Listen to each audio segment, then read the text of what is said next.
बेटी का फर्ज। एक गांव में एक परिवार रहता था। उस परिवार में पूजा नाम की एक औरत अपने पति और अपने 15-15 साल के बच्चों के साथ रहती थी। पूजा के मां के देहांत को कुछ ही समय हुआ था।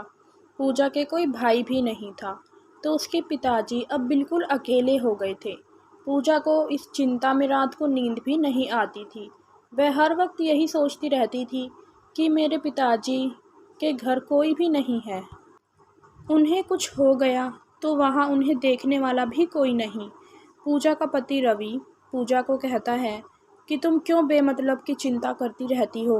रात को जग जग कर तुम्हारी आंखों के नीचे काले घेरे हो गए हैं। तब वह बताती है कि मेरे पापा बिल्कुल अकेले हैं, उन्हें देखने के लिए कोई नहीं।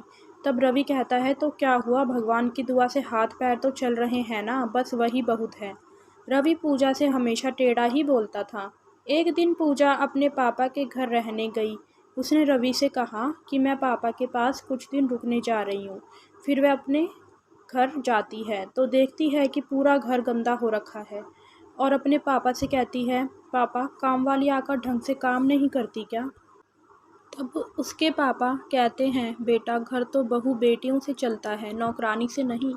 तभी उसके पापा कहते हैं, वह सब छोड़ बेटा, अब तू आई है तो बैठ, मैं तेरे लिए पानी लेकर आता हूँ। पूजा कहती है, नहीं पापा आप बैठो, मैं आ गई हूँ ना, अब मैं ही सब कुछ करूँगी। तब उसके पापा कहते हैं, बेटा आखिर तू भी चली जाएगी अपने घर, मुझे तो अकेले ही देखना है।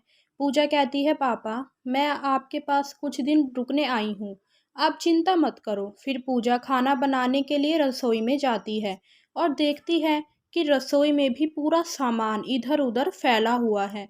तभी वह पूरा किचन साफ करती है, पूरे घर की अच्छे से सफाई करती है और फिर अपने पापा के लिए उनके पसंदीदा राजमा चावल बनाती है। फिर उसके पापा कहते हैं, बेटा ये तो मेरे फेवरेट हैं। पूजा कहती है, तभी तो बनाए हैं आपके लिए। तभी पूजा को रहते हुए कुछ दिन हो जाते हैं। फिर पूजा अपने घर जाती है।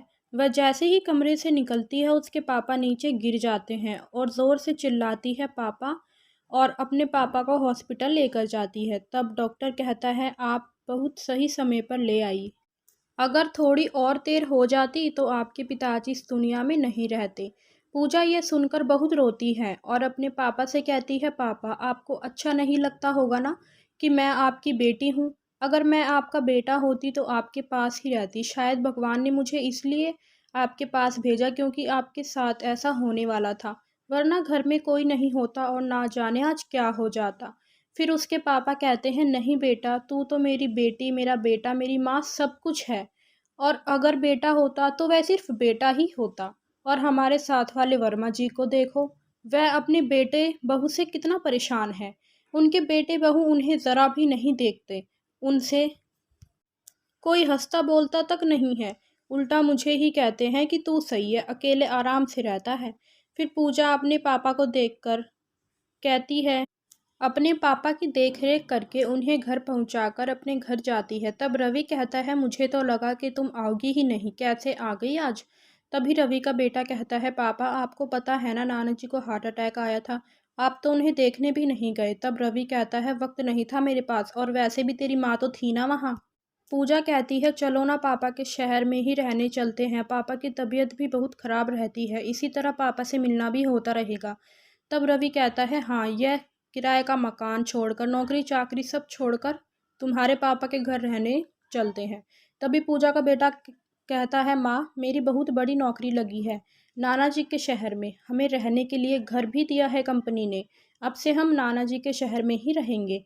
तब रवि कहता है, मैं यह घर छोड़कर नहीं जाऊंगा, और पूजा तुम इसे ही वहाँ जाने दो, अपने नाना जी के साथ ही रह लेगा। पूजा सब कुछ ना सोचते हुए सिर्फ अपने पिताजी के बारे में सोचती है और अपनी बेटी होने का फ़र्ज निभाती है, और अपने दोनों बच्चों का हाथ पकड़कर कहती है कि मैं भी मेरे पापा के घर जा रही हूँ और आपको भी आना ही होगा, ये मेरा फ़ैसला है। फिर पूजा अपने पिताजी के घर जाती है और पीछे पीछे उसका पति भी आ जाता है। फिर सभी मिलजुल कर रहने लगते हैं। तो दोस्तों आपको कहानी पसंद आई है तो प्लीज़ इसे लाइक करें, शेयर करें और हमारे चैनल को सब्सक्राइब करना ना भूलें। धन्यवाद।